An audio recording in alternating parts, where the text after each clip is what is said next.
वाक्यं मध्यमूलं गुरुकृपा सम्माननीय सभापति महोदय परमविज्ञ विचारक मंडली उपस्थित ज्ञाति सुज्ञाति भद्र मंडली तथा मोर सह प्रतियोगी और अन्य प्रतियोगी मानक मोर हार्दिक शुभेच्छा भरा शुभकामना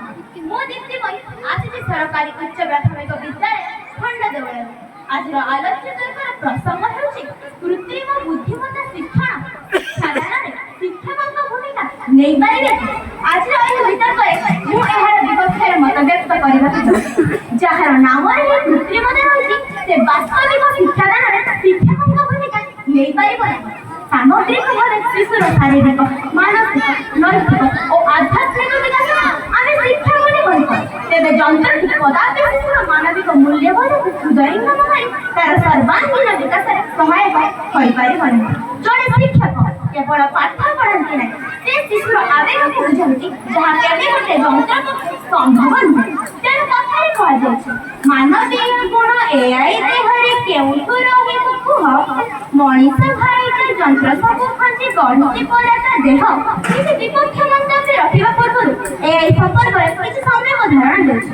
एआई प्रत्येक छात्र क्षमता दुर्बलता और रुचि को विश्लेषण कर सेहिभଳି पाठ्य सामग्री प्रदान करिपारे एआई 24/7 आवर्स उपलब्ध होई पारे छात्र जेबे जेतेबेले चाहे शिक्षा पाई पारे एआई विशाल तथ्य भंडार सहजरे सूचना दे पारे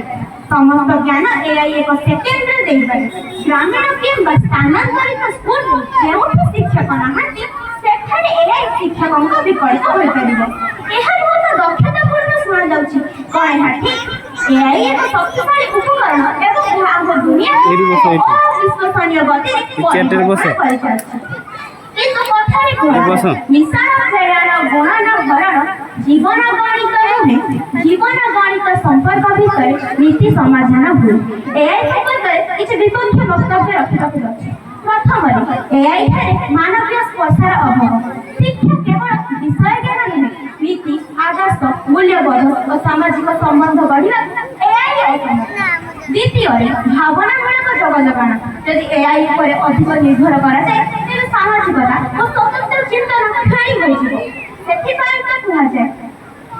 विषाण फेरार गुणन हरण जीवन गणित नुहे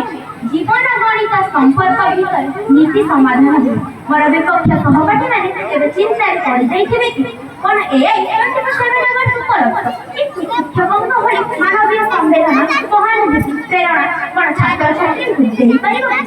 आज ए डिजिटल दुनिया रे एआई संपूर्ण अनावश्यक नहेले